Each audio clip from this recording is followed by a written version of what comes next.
आऊज़ु बिल्लाहि मिनश्शैतानिर्रजीम बिस्मिल्लाहिर्रहमानिर्रहीम। मैं हूं सरदार आमिर ज़हीर एडवोकेट और आप देख रहे हैं मेरा YouTube channel house of justice. आज की वीडियो में मुश्तरका खाता के बारे में तमाम तफसीलात कोशिश करूंगा एक ही वीडियो में जो मुश्तरका खाता से रिलेटेड हैं वो शेयर करूं, क्योंकि मैंने मुश्तरका खाता पर बहुत सारी वीडियोस बनाई हैं, लेकिन वो एक मखसूस टॉपिक पर बनाई थी तो उसमें जो चीज़ शामिल नहीं की जा सकी या वो उस मौजू से हट कर थी तो उसके बारे में बहुत ज़्यादा क्वेश्चंस किए जाते हैं। तो मेरी कोशिश है कि एक ही वीडियो में उस तमाम मुश्तरका खाता के बारे में, उसकी तकसीम के बारे में जो मसाइल हैं उनका जो हल है वो शेयर करूं। मुश्तरका खाता जब भी आप तकसीम करवाएंगे कोई भी जॉइंट प्रॉपर्टी, तो सबसे पहले आपने उसको देखना है कि उसकी जो तकसीम होगी वो उसकी नेचर के हिसाब से होगी कि वो प्रॉपर्टी किस नेचर की है। उस प्रॉपर्टी को आपने पहले उसके फ़र्द पर देखना है, वो ज़री ज़मीन है, वो रेजिडेंशियल है या वो कमर्शियल है। अगर तो वो रेजिडेंशियल या कमर्शियल प्रॉपर्टी है तो उसकी तकसीम के लिए आपने सिविल कोर्ट में पार्टीशन एक्ट के तहत दावा दायर करना है।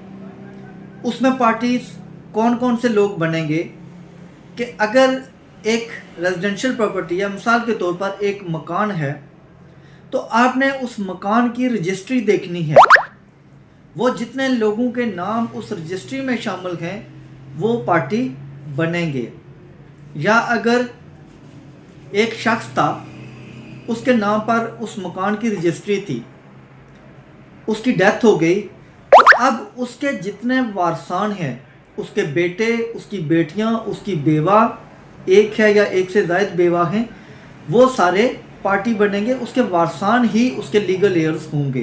तो आपने रजिस्ट्री देख लेनी है, उसमें जिन जिन के नाम होंगे, या अगर जिसका नाम था उसकी डेथ हो गई तो फिर उसके वारसान को पार्टी बनाना है। ये बहुत ही इम्पोर्टेंट चीज़ है कि पार्टी किसको बनाया जाए, क्योंकि मैंने कई बार देखा है कि रेजिडेंशियल या कमर्शियल प्रॉपर्टी की तकसीम जब करवाई जाती है तो लोग उसमें तमाम उन लोगों के नाम भी डाल देते हैं, उनको पार्टी बना देते हैं जो कि फ़र्द मुफस्सल में मौजूद होते हैं, जबकि रेजिडेंशियल या कमर्शियल प्रॉपर्टी के लिए फ़र्द मुफस्सल की ज़रूरत नहीं होती, उसमें आपने सिर्फ रजिस्ट्री को देखना होता है।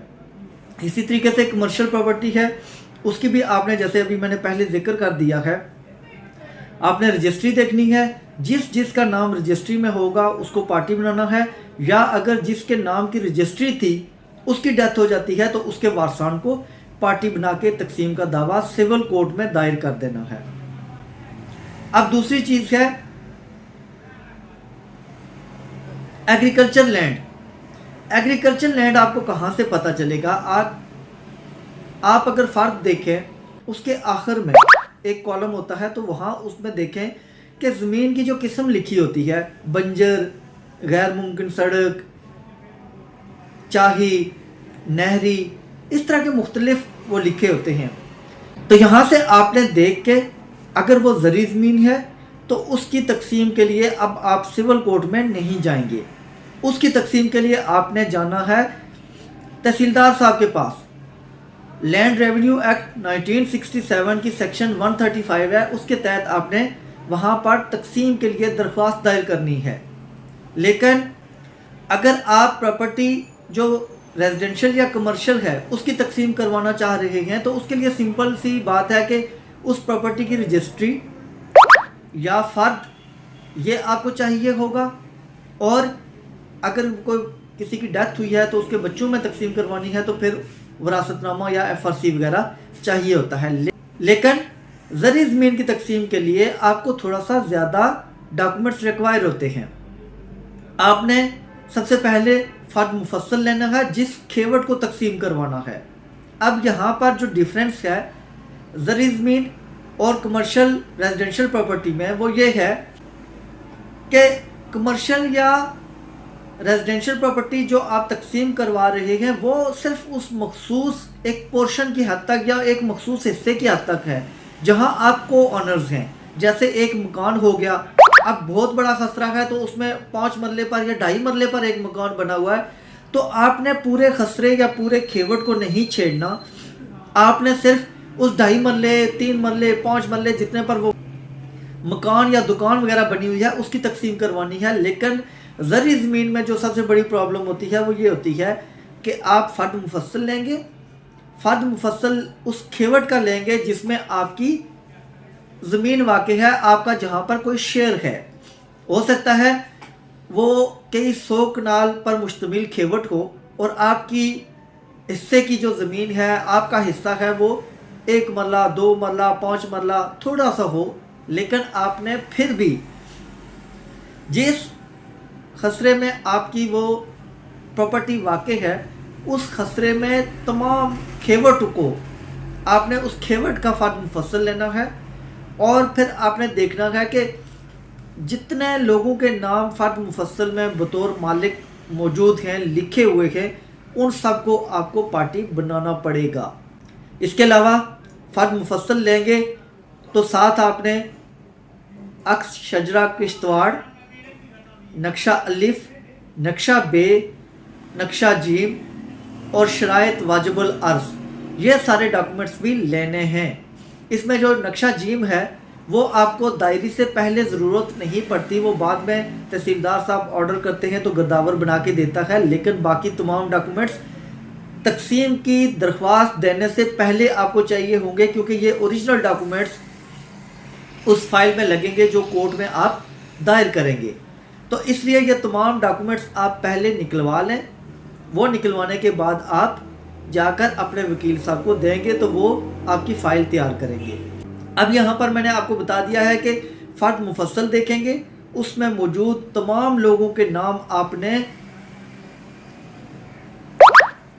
शामिल करने हैं जो तकसीम की दरख्वास्त आप लगाएंगे, उसमें उन तमाम लोगों को पार्टी बनाना है।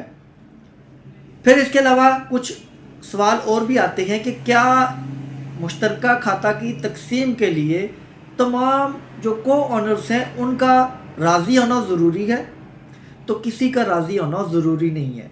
अगर वहाँ पर 500 को ऑनर्स हैं, मुश्तरका खातादार हैं, उसमें से 499 कह रहे हैं कि इस खाते की तकसीम ना हो, सिर्फ एक बंदा भी अगर कहता है कि इसको हमने तकसीम करवाना है तो वो जाके तकसीम की दरख्वास्त दायर कर सकता है।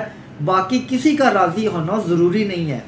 आप पार्टी बनाएंगे, उनको अदालत समन जारी करेगी, अगर वो आ जाते हैं तो ठीक, नहीं आते उनके खिलाफ एकतरफा कार्रवाई इनिशिएट कर दी जाएगी।